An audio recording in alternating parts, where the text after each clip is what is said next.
Welcome back to the channel, YouTube. So you're wondering if you should go with a Torqstorm or Procharger, or you're just flat out curious what the difference even is. If you're asking yourself the first question, then you've probably seen all the internet experts saying, if you want more power, just go with Procharger. We're gonna go over if that is true or not. First off, you need to ask yourself these 4 things. 1, what is my budget? 2, what is my power goal? 3, do I want to listen to all the internet experts? And 4, what issues do both of these superchargers even have? First and foremost, as far as budget goes, you're going to be spending more on Procharger. All the truck compatible accessories with the standard P1SC head unit for Procharger and the air-to-air intercooler, you're going to be spending around $7,500. That doesn't include any fuel system or supporting mods. For all the truck compatible accessories with a standard 76mm Torqstorm head unit and all the air-to-water intercooler accessories, cost me under $5,000. This also doesn't include any fuel system or supporting mods. So right there, you already have a $2,500 difference. I don't know about you, but I'm a tightwad. Moving on to question 2. What is your power goal? I'm going to give you a couple examples of what these superchargers are capable of, and you can take your pick and do so with the information as you will. Let's say you just have a cammed 5.3. I have an L83 generation 5.3, which is 2007 to 2013. And it has an 8-year-old Brian Tooley stage 4 cam.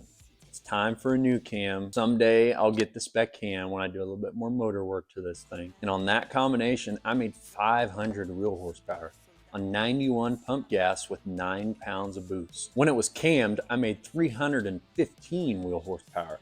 That's 185 horsepower increase. That's all with the standard head unit and pulley.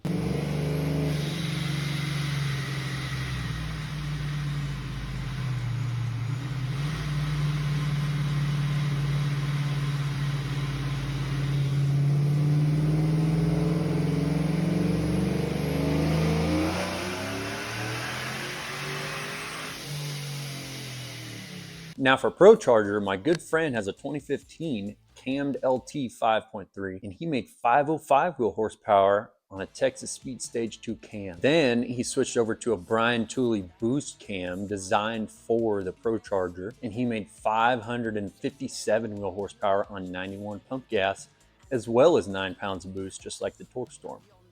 So that can show you what having the correct cam can do for your performance. When his was cammed, he made 355 wheel horsepower. That is about a 200 horsepower increase. That's also with the standard head unit and pulley. I know he has injectors and pump, but other than that, I don't know what else he has.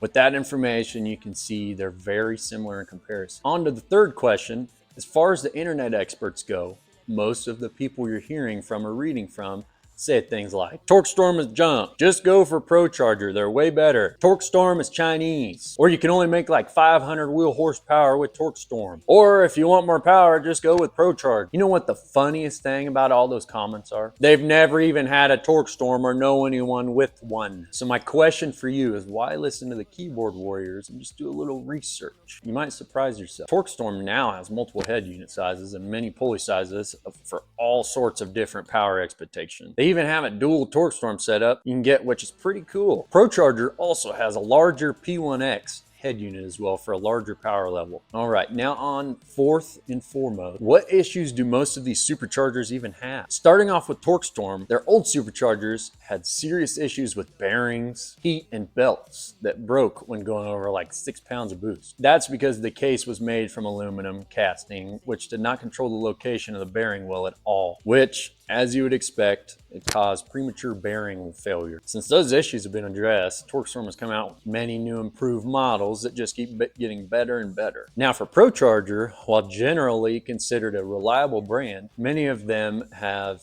reported their issues with clearance issues, issues, belt alignment concerns, noise levels. As like Torqstorm, that is when they had their older models and units out. You can see they both have had their issues. Everything in the world with moving parts has their weak points, so you can't be too harsh on them. Now I think both of these products are amazing, and I have nothing against either of them. There's a reason so many people have Procharger, and that's because they're a great brand, so they have the right to be more expensive themselves. I personally like Torqstorm because it has a billet look to it, and it has a unique sound. They both make good power. I mean, heck, they're larger units. Who knows what you can cap at? I've seen 700, 800, and 950 horsepower with just a larger Torqstorm unit than this one.